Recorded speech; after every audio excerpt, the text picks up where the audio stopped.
السلام عليكم، ازيكم يا احلى متابعين؟ عاملين ايه؟ وحشتوني كتير كتير، وعيد سعيد عليكم جميعا. خلاص العيد على الابواب ورمضان بيشطب معانا. زهقنا بقى من الاكل التقليدي، فقلت اعمل اكله خفيفه وسريعه. بصوا، مش هتاخد منك وقت خالص، ممكن تتعمل في 10 دقايق ربع ساعه بالكتير. هنعمل النهارده المزاليكا او الكبد والقوانص. حطيت هنا طاسة، اي طاسة اي حلة براحتك. حطيت فيها شوية زيت وحطيت مكعبين من الزبدة. دي زبدة فرنة، أنا الصراحة بحبها جدا في الاكل. اول حاجة هبدأ بيها هي القوانص. دي قوانص بتاع 5 فرخات، انا طبعا قعدت احوشهم في الفريزر من اول رمضان عشان اعملهم. انا بحب الاكلة دي جدا. هنزل بالقوانص الاول، وانا القنص انا مقطعها على 3 وبيبقى فيها دهون كده، لازم طبعا تتشال وتكون منقوعة ومغسولة كويس بليمون وملح، بلاش خل عشان بتزفر. وحطيت عليها شوية ملح، وهحط لها برضو فلفل اسود بس في الاخر. اديها بقى تقليبة لغاية ما القوانص لونها يغير. الحركة دي عشان طبعا القوانص بتاخد وقت اطول في السوى عن الكبدة. شايفين لونها بعمل ازاي؟ هو ده اللي انا عايزاه. نزلت بس ببصلايه، دي بصلايه حجمها فوق المتوسط بشويه، مش متوسط. وابتدي ان انا اديها برضو كده تقليبه مع البصلايه.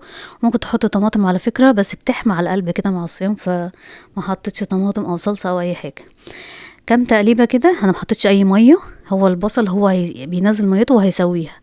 حطيت برضو فلفلايه رومي، وممكن كمان تحطي فلفلايه حراقه، مفيش ادنى مشكله. شغاله معاكي لو بتحبي الحراق حطي براحتك، بس برضو في الصيام بيبقى مش مفضل قوي. برضو كل ده انا عماله بقلب، وبرضو زي ما قلت لكم انا ما حطيتش ميه خالص. هي السوائل اللي في الخضار هي اللي هتسويها. بس كام تقليبه كده، وهبتدي دلوقتي ان انا اوسع كده، اركنهم على جنب. وابتدي ان انا ادي صدمه للكبده. لازم ندي صدمة للكبدة الأول عشان بس ما تتحطش نية على بقية المكونات فتعمل زفارة، وهو ده الفكرة بس في الموضوع، إنها ما تعملش زفارة معانا. هديها برضو تقليبة لغاية ما لونها كده يغير. زي ما انتم شايفين بدأ على طول، يعني الكبدة بتستوي أسرع بكتير من القوانص. كام تقليبة، وهبتدي بعد كده ان انا اقلبها مع بقية المكونات بتاعتي. وهي خلاص كده الاكلة خلصت. والله الاكلة كده تعتبر خلصت. بسيبها بس على النار تقلب مع نفسها. عايزاها بقى يبقى فيها صوص حلو كده، زودي لها مية. انا مزودتش اي مية، هي بتستوي كده منها فيها. بس في مكون انا ما ضفتوش مع البصل، هحط دلوقتي اللي هو توم. نص معلقة صغيرة توم مفروم. التوم مع الكبدة بشكل عام يعني تحفة، ميكس تحفة أصلا، سواء الكبدة الفراخ أو الكبدة اللي هي البلدي. هنبتدي بقى نحط التوابل. احنا محطناش غير شوية ملح في الأول بس، ملح وكمون وكزبرة وشوية شطة، والفلفل الأسود ده أساسي معانا في الكبد والقوانص. نديلها كده تقليبة. حطيتها في الاخر خالص. فالريحه مش عايزه اقول لكم خطيره، ريحه خطيره ومغريه قوي، واكله تحفه. والاكله دي بتتباع بره ويتقالك عليها مزاليكا، وهي في الاخر كبد وقوانص.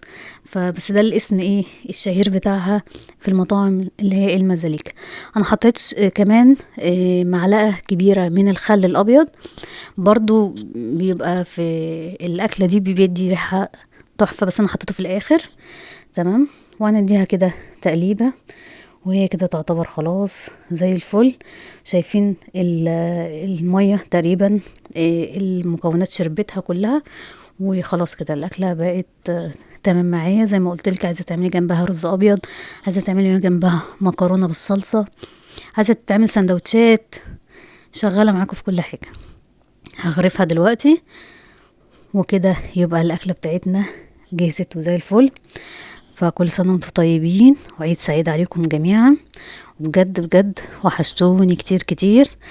وحاول ان انا ارجع للقناة بإذن الله تعالى، عشان انتوا بجد بجد وحشتوني، واليوتيوب كله وحشني بجد. وكل سنة وانتم طيبين، وعيد سعيد عليكم جميعا.